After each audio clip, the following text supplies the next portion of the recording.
সর্বশেষ আপডেট আন্তর্জাতিক বাংলা সংবাদে আপনাদের স্বাগতম। শুরুতে জানিয়ে দিচ্ছি সংবাদ শিরোনাম। এবার লেবাননের পার্বত্য এলাকায় ইসরায়েলি বাহিনীর তাণ্ডব। অন্যদিকে ইসরায়েলি হামলায় গাজা লেবাননে আরও 107 জন নিহত। জানিয়ে দিচ্ছি জেরুজালেমে কর্মকর্তাদের আটক, ইসরায়েলকে কড়া হুঁশিয়ারি ফ্রান্সের। এরপরেই থাকছে ট্রাম্প প্রশাসনে যে দায়িত্ব পেলেন ইলন মাস্ক। এবং সর্বশেষ জানিয়ে দেব ইসরায়েলি হামলায় লেবাননে অন্তত 33 জনের মৃত্যু। এতক্ষণ শুনছিলেন সংবাদ শিরোনাম, এবার বিস্তারিত। লেবাননের পার্বত্য এলাকায় ইসরায়েলি বাহিনীর তাণ্ডব। লেবাননের পার্বত্য এলাকায় কয়েকদিন ধরে ইসরায়েলি বাহিনীর তাণ্ডব চালাচ্ছে। সর্বশেষ বুধবার 13 নভেম্বর দাওহেত আর মাউনে ইসরায়েলি অভিযানে 6 জন নিহত হয়েছেন। লেবাননের জনস্বাস্থ্য মন্ত্রণালয় এ তথ্য জানিয়েছে। তারা বলছে দাওহেতে আর মাউনে ইসরায়েলি অভিযানে 6 জনের মরদেহ পাওয়া গেছে। তবে সেখানে এখনো ইসরায়েলি বাহিনী অভিযান চালাচ্ছে। ধারণা করা হয়েছে নিহতের সংখ্যা অনেক বাড়ার সম্ভাবনা। তবে এই হামলার সবচেয়ে ভয়াবহ দিক হচ্ছে নিহতদের দেহ ছিন্ন বিচ্ছিন্ন হয়ে গেছে। ঘটনাস্থল থেকে তাদের শরীরের অঙ্গগুলো সরানোর কাজ করছে উদ্ধারকর্মীরা। তাদের পরিচয়ও শনাক্তের চেষ্টা চলছে। এছাড়া আরও 15 জনকে আশঙ্কাজনক অবস্থায় হাসপাতালে আনা হয়েছে। এর আগে লেবাননের জনগণ জানিয়েছে বৈরুতের দক্ষিণ ইসরায়েলের হামলায় 8 জন নিহত হয়। সেখানেও বেসামরিক নাগরিকদের লক্ষ্য করে বোমা ছোড়া হয়েছে। এদিকে দক্ষিণ লেবাননের দ্বিতীয় ধাপে স্থূল অভিযান শুরু করেছে ইসরায়েল সেনাবাহিনী। তেল আবিবের দৈনিক মারিভের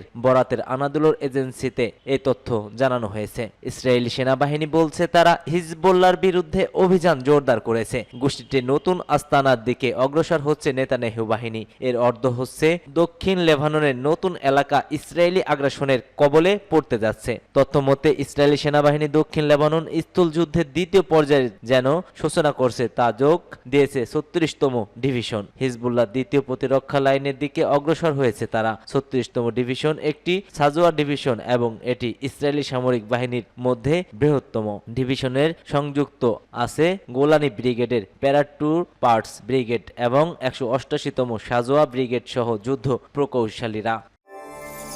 ইসরায়েলি হামলায় গাজা লেবাননে আরও 107 জন নিহত হয়েছে। ফিলিস্তিনের অবরুদ্ধ গাজা ভূখণ্ড ও লেবানন জুড়ে ইসরায়েলি হামলায় আরও 107 জন নিহত হয়েছে। এর মধ্যে গাজায় 63 ফিলিস্তিনি ও লেবাননে 44 জন নিহত হয়। এক প্রতিবেদনে কাতার ভিত্তিক সংবাদ মাধ্যম আল জাজিরা এ তথ্য জানিয়েছে। প্রতিবেদনে বলা হয় স্থানীয় সময় গাজা জুড়ে ইসরায়েলি হামলায় কমপক্ষে 63 জন নিহত হয়েছে। এছাড়া গাজার পশ্চিম দেইরি আল বালাহের আল নূর মসজিদের কাছে জনকীর্ণ এলাকায় ইসরায়েলি বিমান হামলায় কমপক্ষে আরও 6 জন নিহত হয়েছে বলে জানিয়েছে গাজার স্বাস্থ্য মন্ত্রণালয়। গত বছরের অক্টোবর থেকে এ পর্যন্ত মোট মৃতের সংখ্যা বেড়ে দাঁড়িয়েছে 43,665 জনে। এছাড়া এই হামলায় আহত হয়েছেন আরও লক্ষাধিক লোক। উল্লেখ্য ফিলিস্তিনের অবরুদ্ধ গাজা ভূখণ্ডে ইসরায়েলি আগ্রাসন শুরু হওয়ার পর থেকেই লেবাননের সশস্ত্র গোষ্ঠী হিজবুল্লাহর সঙ্গে সংঘাত চলছে ইসরায়েলি বাহিনীর। তবে গত সেপ্টেম্বর মাসে থেকে হিজবুল্লাহর সঙ্গে ইসরায়েলের পূর্ণমাত্রার যুদ্ধ শুরু হয় এই দুই দেশের।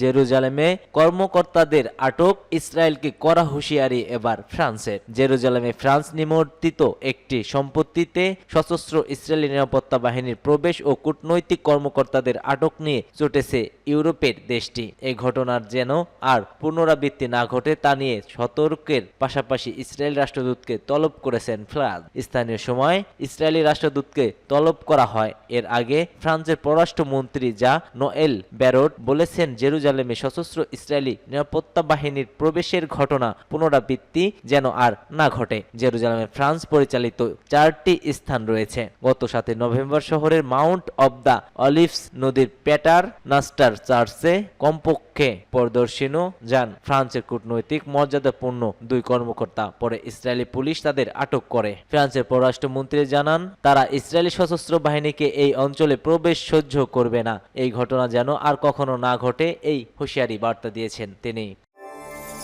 ট্রাম্প প্রশাসনে যে দায়িত্ব পেলেন Elon Musk. Billionaire Elon Musk ও প্রযুক্তি উদ্যোক্তা বিবেক রামবাস্বামীকে নতুন গঠিত মন্ত্রণালয় সরকারি দক্ষতা বিভাগের দায়িত্ব দিয়েছেন যুক্তরাষ্ট্রের নবনির্বাচিত প্রেসিডেন্ট ডোনাল্ড ট্রাম্প। বার্তা সংস্থা রয়টার্সের প্রতিবেদন অনুযায়ী গতকাল নির্বাচনে 2 পক্ষের সমর্থনকেই এই দায়িত্ব দেওয়ার ঘোষণা দেন তিনি। এক বিবৃতিতে ট্রাম্প বলেছেন মাস্ক ও বিবেক আমার প্রশাসনের জন্য সরকারি আমন্ত্রণ ভেঙে ফেলার পথ তৈরি করবেন, অতিরিক্ত নিয়ম নীতি কমাবেন, অপরিচয়জনিত ব্যয় হ্রাস করবেন এবং কেন্দ্রীয় সংস্থাগুলোকে পুনর্গঠন করবেন। তিনি জানান, নতুন এই মন্ত্রণালয়টি মার্কিন সরকারের বাইরের দিক থেকে পরামর্শ ও নির্দেশনা প্রদান করবে। তাদের কাজ 2026 সালের 4 জুলাই শেষ হবে। মূলত একে আমেরিকার স্বাধীনতা ঘোষণার 250তম বার্ষিকীতে একটি উপহার হিসেবে দেওয়ার কথা বলেছে ট্রাম্প। একসঙ্গে জনসভা করার পাশাপাশি ইলন মাস্ক ট্রাম্পের প্রেসিডেন্ট প্রচারণার লাখ লাখ ডলারও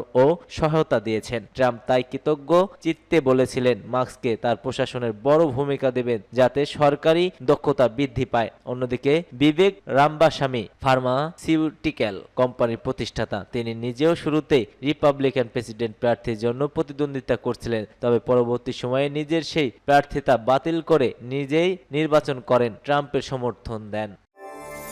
ইসরায়েলি হামলায় লেবাননে 33 জনের মৃত্যু। লেবাননে বলছে দেশব্যাপী ইসরায়েলি হামলায় অন্তত 33 জন প্রাণ হারিয়েছে। নিহতদের মধ্যে বেশিরভাগ ইসরায়েল ও হিজবুল্লাহর তীব্র লড়াইয়ে বচ্চচ্যুত লোক। ইসরায়েলি বিমান হামলায় এসব প্রাণঘাতী ঘটেছে বলে জানা যায়। বৈরুত থেকে সংবাদ ও বার্তা সংস্থা এপি এ খবর দিয়েছে। ভারতীয় সংবাদ মাধ্যম এনডিটিভির এক প্রতিবেদনে বলা হয়েছে, হামলাগুলো শুধুমাত্র বৈরুতের দক্ষিণ শহরতলিতে অবস্থিত হিজবুল্লাহ শক্তিশালী ঘাঁটিকে টার্গেট করে হয়নি, বরং এমন সব এলাকাতেও করা হয়েছে যেখানে লেবাননের এই সশস্ত্র গোষ্ঠীটির থাকার কথা নয়। লেবাননের স্বাস্থ্য মন্ত্রণালয় এক বিবৃতিতে বলেছে, বৈরুতের দক্ষিণ সোফ অঞ্চলের একটি শহরে হামলায় কমপক্ষে 15 জন নিহত হয়। বিবৃতিতে আরো বলা হয়েছে, সোফ জেলার জোনে ইসরায়েলি হামলার ফলে 8 নারী ও 4 শিশু সহ 15 জন নিহত হয়েছে। আহত হয়েছে আরো 12 জন। সরকারি ন্যাশনাল নিউজ এজেন্সি এনএনএ জানিয়েছে, ভবনটিতে চলমান হিজবুল্লাহ ও ইসরায়েলি সংঘর্ষের কারণে বাস্তুচ্যুত লোকজনের অবস্থান ছিল। স্বাস্থ্য মন্ত্রণালয় আরো বলছে, রাজধানীর পূর্ব অঞ্চলীয় আলে অঞ্চলে আরো কয়েক কিলোমিটার উত্তরে এক হামলায় 8 জন নিহত হয়েছে।